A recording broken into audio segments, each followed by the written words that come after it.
gotta tell somebody. This is the best thing I've ever seen. Let's talk about that. You need this. Listen to this. Memorable and exciting. Well, then be less boring. I'm going to tell everyone. Wait here. Mighty remarkable, Big Daddy. Remarkable?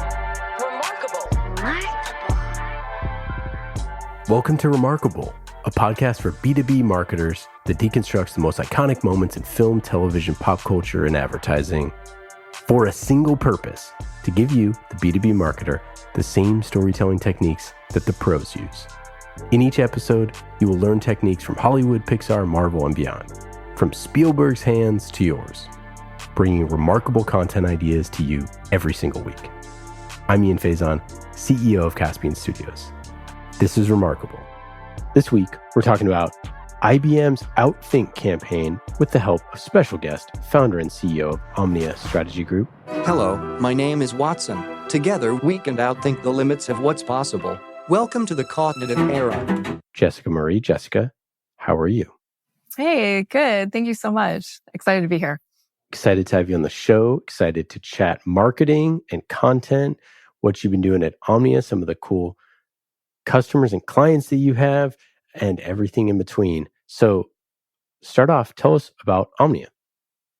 Yeah. So, you can sort of think of us as like that B2B tech, the company that B2B tech startups turn to when they're really ready to shine, right? There's so many companies, great companies out there that have amazing ideas and solutions, but they're not quite sure how to get the word out. So that's kind of where we come in.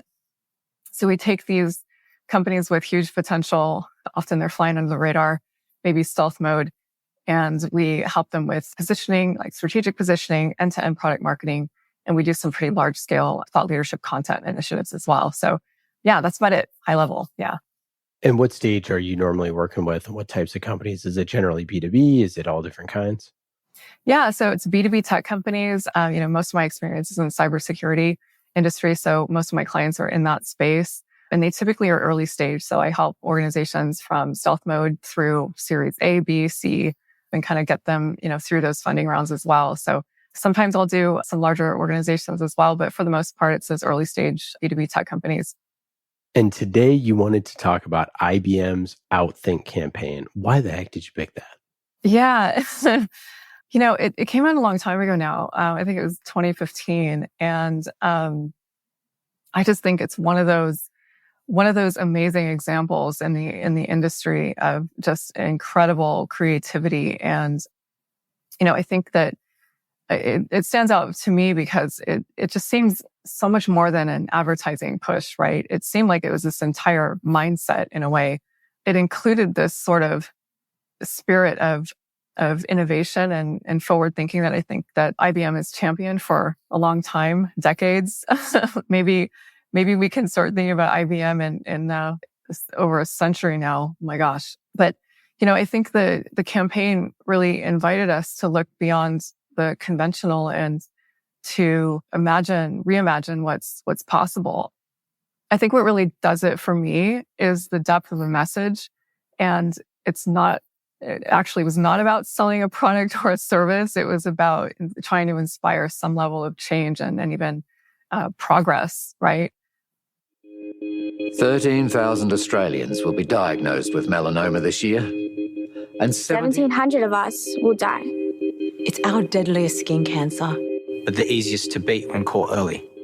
So, to save lives, IBM Watson is learning from the data of Australians to help improve detection. And you can help. I think, this is something that I'm super interested in, but to me, it sort of highlighted how technology can be used to solve real world problems. How can technology serve humanity, right? I think in many ways, it's the other way around right now. And that's not a good place to be, right? But this whole campaign and all the content that surrounded it was really focused on how can we use technology to improve lives, empower people, maybe inspire, drive some kind of societal advancement and change.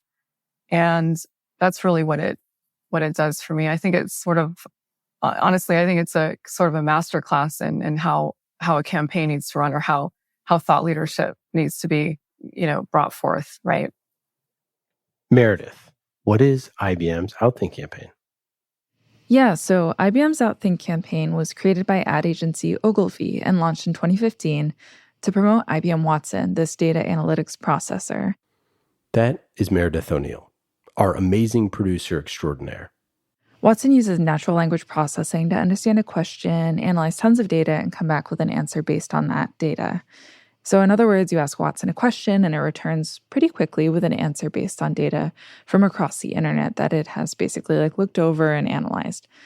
It's named after former IBM CEO Thomas J. Watson and became world famous after beating human contestants in Jeopardy in 2011, which is wild.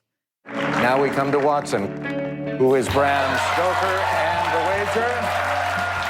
Hello, 17,973 and a two-day total of 77,147. IBM CEO Ginny Rometty says the goal was to redefine the relationship between man and machine. So it's been used in healthcare, finance, retail, and more. And I think this is just a quick interjection here, Meredith, that Watson was, first of all, brilliant marketing and branding and positioning piece in and of itself, right? To call it Watson, obviously tied to the company, like you said, but also Sherlock and Watson, right? So we all we all know that one too. For Watson, right? Mm-hmm. There's no, it is a sidekick, right? So they named it something extremely brilliant. And Watson to me has never seemed scary. Chat GPT, by our, that sounds scary, right? Mm-hmm. You're like, what is this? It feels like a robot.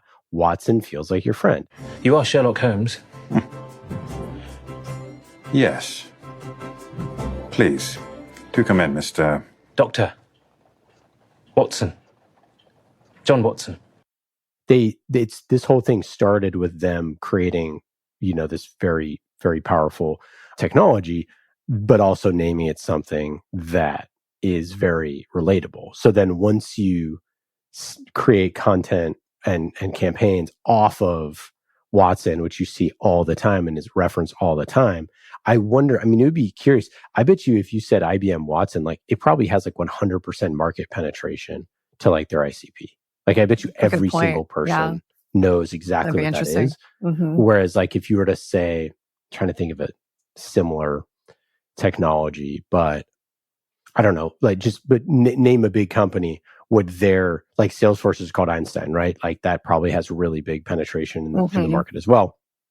Whereas if you were to say, something else, if it was called, the nebulizer or something like that, right? It's it's just much less obvious. So the Outthink campaign, I think, to start with, okay, we're trying to humanize the robot and to make it like your pal and make it something that's really, smart and cool, that I think it started there. So then we get flash forward, years later to this Outthink campaign. To tell you more about this specific campaign, the Outthink campaign promoted this idea of cognitive business through the use of Watson, in that by using Watson, you're leveraging a tool that will enable employees to work faster and smarter and give you a leg up on your competitors. It was considered an integrated media campaign and consisted of a series of print, digital, and video ads. The print versions, which were featured in the New York Times and the Wall Street Journal, and each ad was different. So an example of what this looked like was an ad targeting the cybersecurity industry is a full-color image of a network of connections lit up in the shape of an eye, and it says, "Outthink threats." In smaller text, it says, "Seeing threats others might miss helps you respond to attacks before they endanger your business." And then it goes on to explain how IBM Watson, IBM Security, and Watson scan blogs, forums, and bulletins to gain security intelligence while being able to search through unstructured data to find threats. One of the things that really stands out to me for the Outthink ads is, so first of all, they did an 8-page insert in Wall Street Journal, New York Times, Wired, and a bunch of others talking about this cognitive era thing. So it's great that it started, or that they had a huge print component to it, which is kind of wild. But but no shots of print. It's just still really strong for awareness. It's not just digital. It's a thing that's, I think that, because we're still seeing that. Wall Street Journal still has, in fact, I'm looking at them for something similar for one of my clients right now to do some of those full spread, or even one-page ads in Harvard Business Review. I mean, it still gets a lot of eyes, right? Well, and I think that as with everything is like everything is multimedia now. So it's like it's part of a campaign. I mean, back in the day, it used to be the campaign, right? That's It's right. like if they skip your ad, or whatever. But part of the thing is about magazines is like magazines, not to wax poetic here, since I used to sell magazine advertising. The thing about magazines is that they have potentially a really long shelf life, depending on the type of magazine and a bunch of other things. That's so a good you point. would have magazines back in the day that would sit at a barber shop, or they would sit at a doctor's office or whatever. And those ads are going to continue to perform, over time. People would share magazines, all that sort of stuff. Now, that is not the case anymore. Magazines are not really like that anymore. And a lot of those type of digital or print campaigns are going to have a digital component anyways, with like a site takeover, things like that. But so there was ways to get you would get a lot more reach with the way that they would be passed around and things like that. So, and then the thing also about magazines is certain ad units are extremely valuable. So the back cover is really valuable. Page one is very valuable. Oh, right. Yeah. Any inserts or things. So of course, because it's IBM, they did an 8-page spread. So to put that into perspective, I don't know how much it costs right now. I'm sure it was pretty spendy. Yeah, to do an 8-page spread. But like when I was selling magazine ads for a much smaller publication, you're looking at like 10 grand for like a premium ad unit for a quarter of the page or something, right? Or yes, what's that? Yeah. Mm-hmm. So for them, I mean, like that might be, in 8 pages might be, I mean, it might have been 150 grand or something like that. So, which is interesting. And they did it for all these different publications and they're IBM. So, the way that they go to market is very much like this. But so they did these ads, and we'll link them up here in the show notes so that you can actually look at them. But they're absolutely stunning. So first off, if you don't know this about me, I'm a sucker for a really good close-up photo of someone's face. I don't know why. Interesting. It's I mean, to your point though, these are really beautiful. They were incredibly, they're stunning. The design's amazing. Yeah. I mean, it's absolutely amazing. There's all sorts of colors. There's people's faces like right up in your face. There's people of different, ethnicities and genders and ages. There's young and old and all that sort of stuff. People with gray hair and not so much hair. It's like a children's book. So they have all of that stuff. And then, this thing that says, welcome to the cognitive era, a new era of technology, a new era of business, a new era of thinking. Is your business ready to be a cognitive business? So it's this sort of shift of the business component to this, which but all the different pages say outthink cancer, outthink competitors, outthink wins, outthink doubt, outthink old school, outthink risk, outthink trends. You've hit the bullseye, my friend. You knew they'd want the majestic Beautycorn, this year's holiday it toy. And to think your husband bought them the Captain Kaboom Space Cowboy. Seriously, good sir. How did you know? He asks. IBM Watson Trend.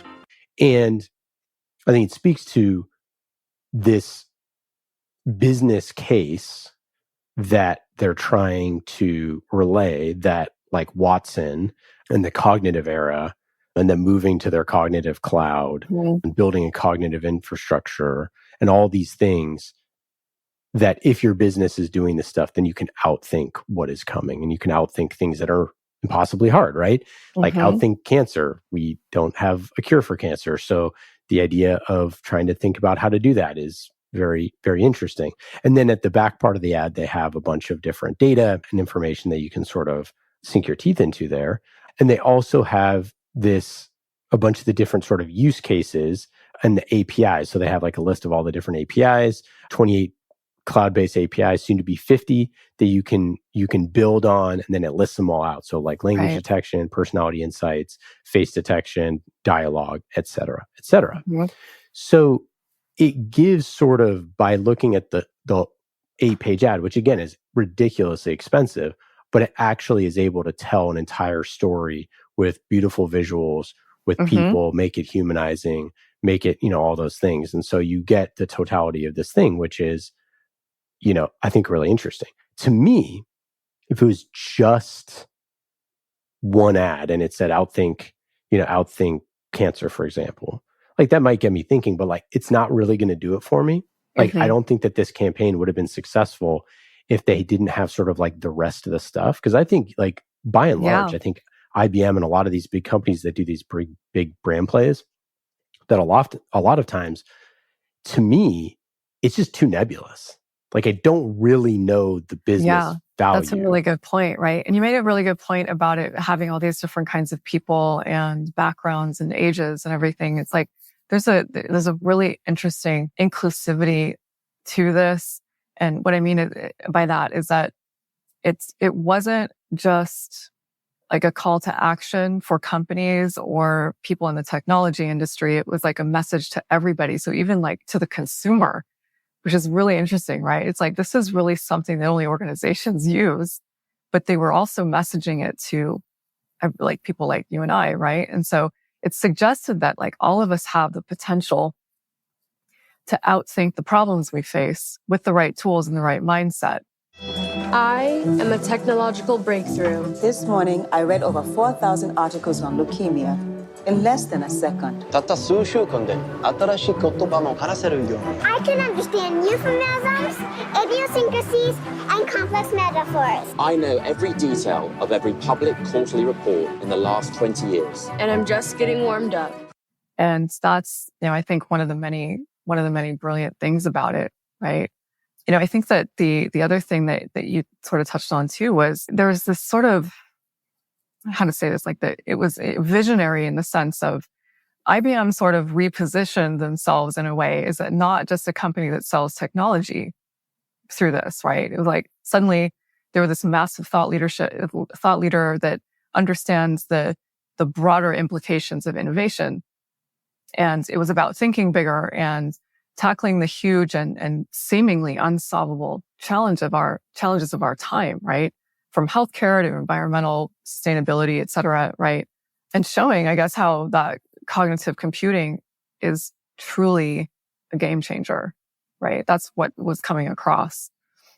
Yeah. And I think like by going the case study route, I think that that's a really smart way of going about it, right? So you see a guy's face and it says Outthink competitors, which to me like doesn't mean anything. But then when you see cognitive sports is here and you're like, I don't even know what that means. Then it says now 33 million fantasy football fans apply cognition to the hardest questions, who to draft and who to trade. And you're like, oh, I guess that's kind of interesting. That's like pretty interesting use case. And then when I use the fantasy football app, ESPN Fantasy Football, and all the trades are scored by Watson, which is a very probably expensive brand integration in and of itself. But, then I've been using it sort of over and over and over again. And so it connects back to this thing. And I think that that's where like these big companies who do big brand campaigns very often need to hone in on some really sharp use cases and not just be a pure brand play. That's right. Absolutely. I think that's such a good point. Because I think that a lot of people, especially these days, is that they have, we have very real like content fatigue, like soundbite fatigue. And, I think it's one reason that, more people are moving away from that kind of shallow soundbite. I mean, I don't know the percentage now, but I think it was something like that, at least in America, the faith in in legacy media is at an all-time low. It's because it's like these short 30-second, sound bites that really are virtually meaningless. And people are like gravitating toward like in droves to these like long form, conversational podcasts. I mean, maybe it's one reason that you started your own podcast, Dan. Right.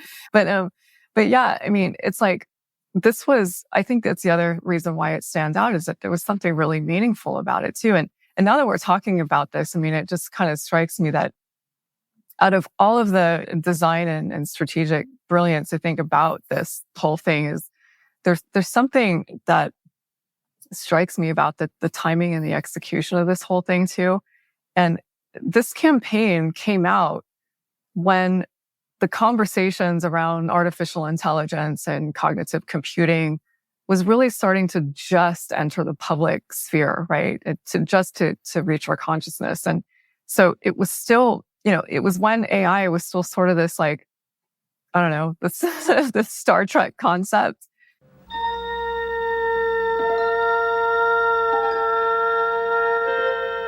space, a final frontier.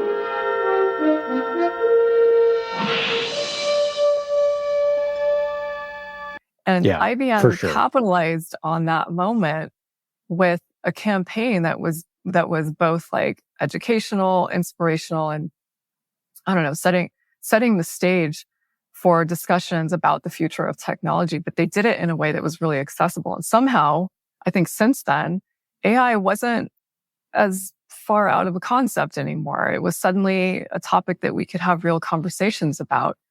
So just a quick side note on that. I mean, I think there's probably something really brilliant about the timing of this whole thing too. Yeah, 100%. And I think like by and large, when they released Watson, like all of us were like, what is that? You know, Yeah. like it's like, oh, that's great. What does Watson do other than, win in Jeopardy? Right. And it's like, oh, this is what it does. It helps with oncology. It helps with fantasy football. It helps with insurance. It helps with education. And then now you can kind of sink your teeth into it. The other thing is like by ushering it as like the cognitive era, is your business ready to be a cognitive business? These are very much like, category building, positioning, type aspirational kinds of things. Yeah. Aspirational type things, and sort of like selling it now, which is like, hey, this is ready to buy. You can do it right now, which I think again is when you're selling aspirational things is sometimes tough. First, Watson interprets millions of conversations simultaneously because it understands tone, context, and meaning in human language.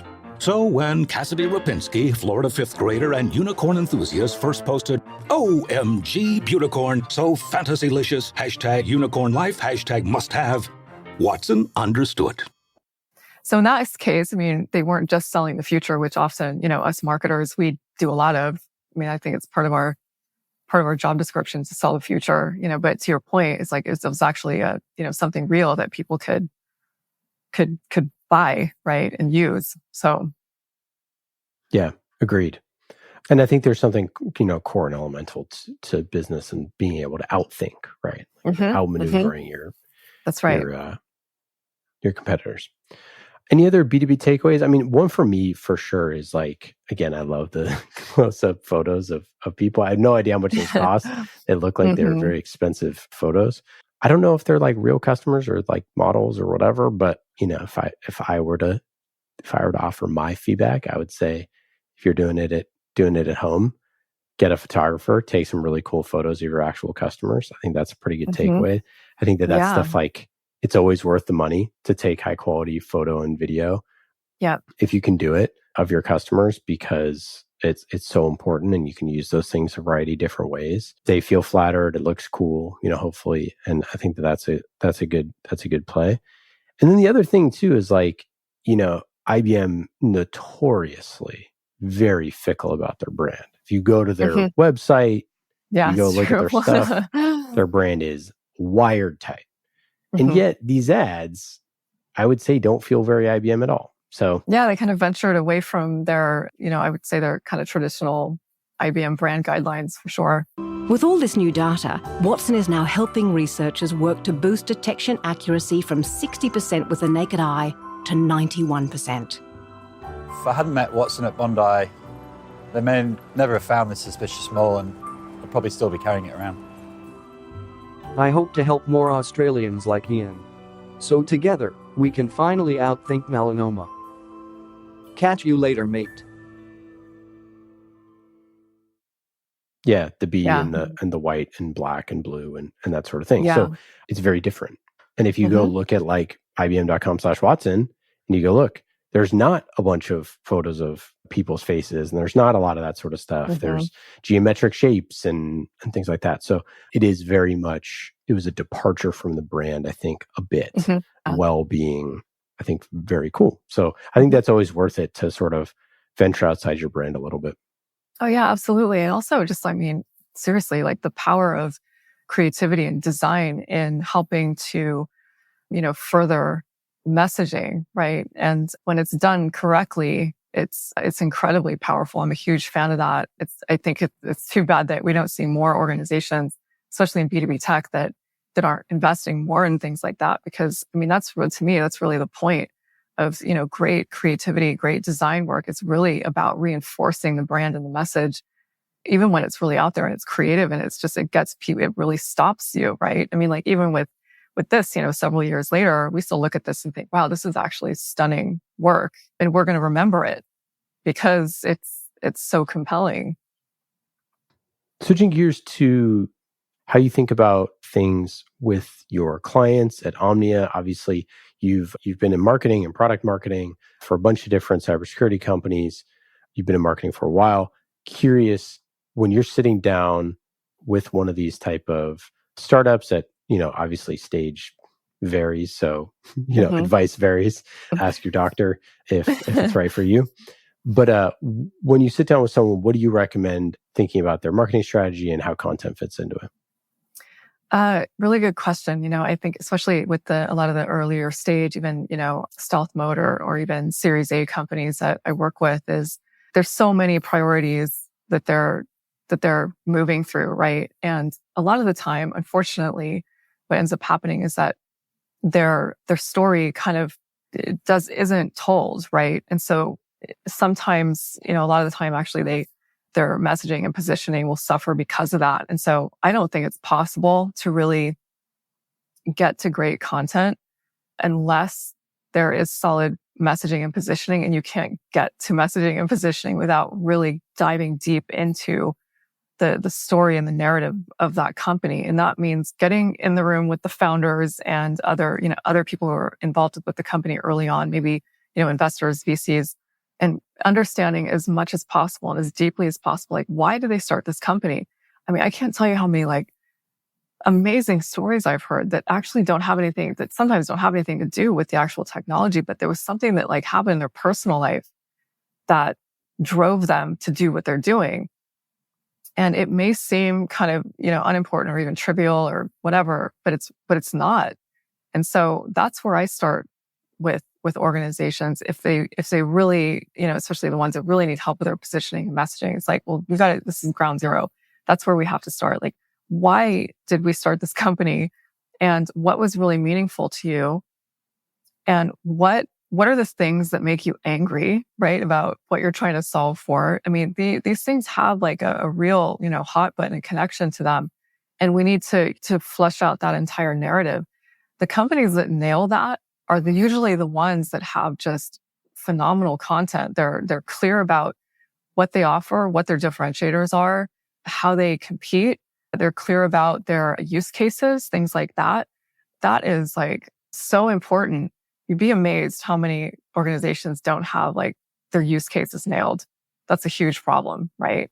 And it stems back to the root cause is, well, we didn't spend the time and really dig deep on our story, our brand identity, all those things, right?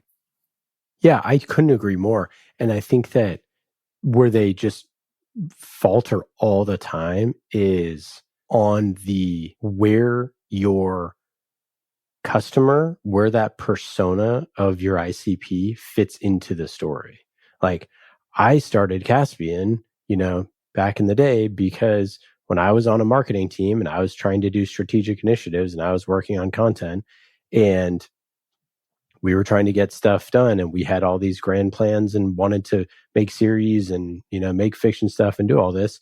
And we couldn't do it because we didn't have that capacity in-house. And boy, now I wish people had that stuff in-house. And here's how content can shape, the market. And here's how we used it for ourselves and et cetera, et cetera, et cetera, whatever.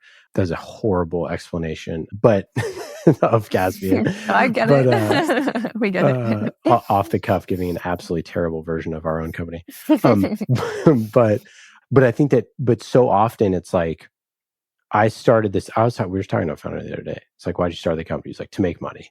He's I know that's not the right thing to say, but it's true. Mm-hmm. He's there was a need in the market, there was a space, there was whatever. And I was even with that type of an answer, mm-hmm. It's it goes back to there's a group of people who are frustrated about doing blank.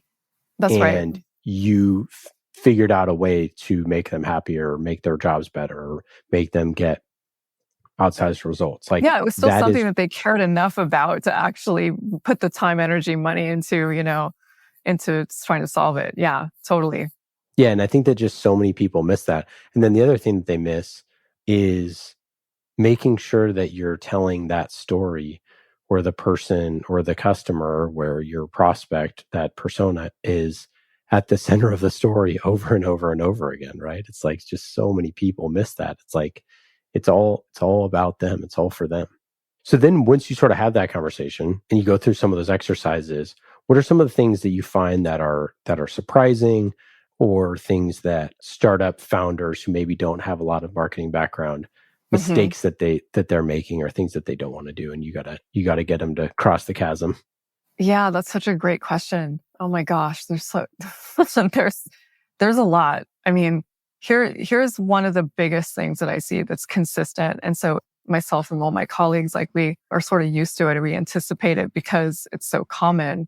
It's not a huge problem to work through, but it tends to come up, especially if the founders are engineers, right? Which they often are, and they're very engineering minded. So one of the things that I come across a lot is in certain things like putting together the sales deck, right? Or the customer facing deck.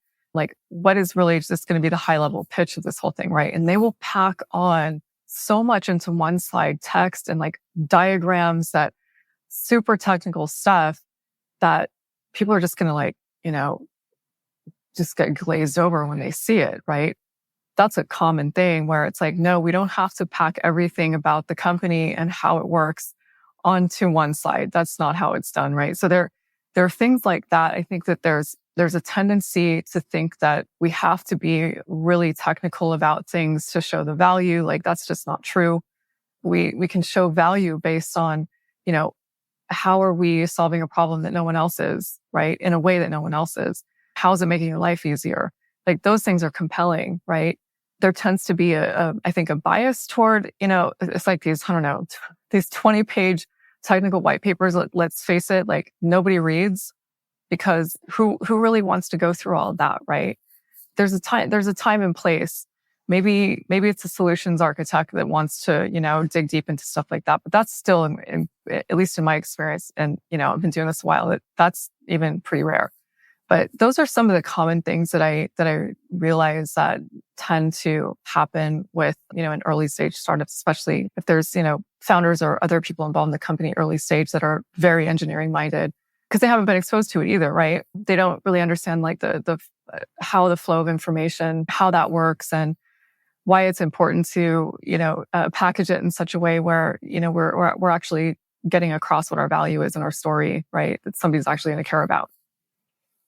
Yeah. Do you think that, I've found that founders are often too much looking at, like, features and benefits and things like that.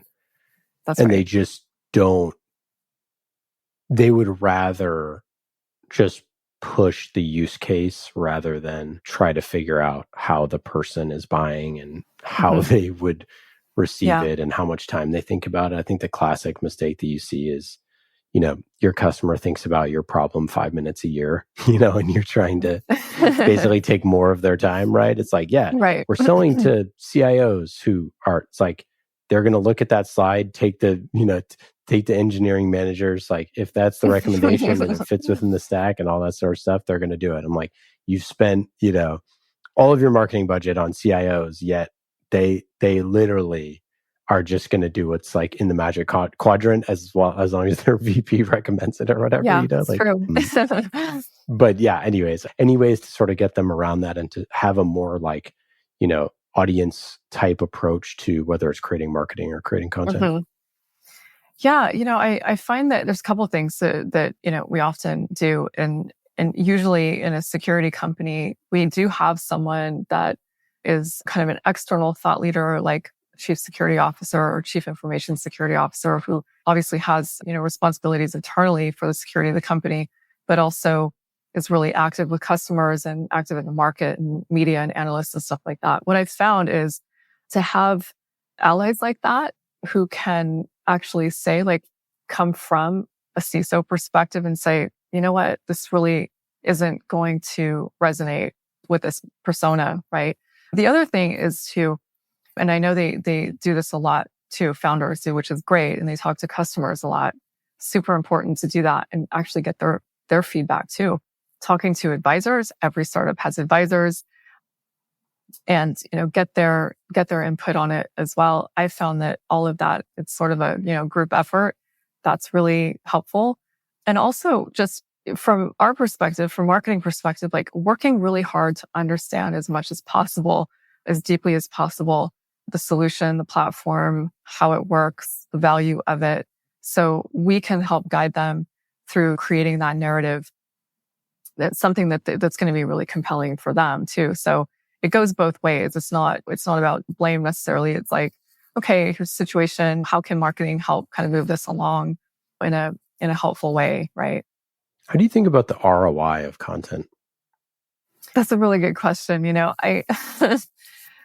Here's generally how I think about it. It's like, if we talk about the ROI of like content marketing, I think it's important to remember that it does not exist in a vacuum. It's just one piece of a broader ecosystem. So I think to truly understand its value, we need to consider how it works with all the other marketing efforts. So I think it's more about like the collective impact, of your brand's growth and presence in the market. We can certainly measure the direct impact of content, like through, engagement, lead gen, conversations, like we all do that, right?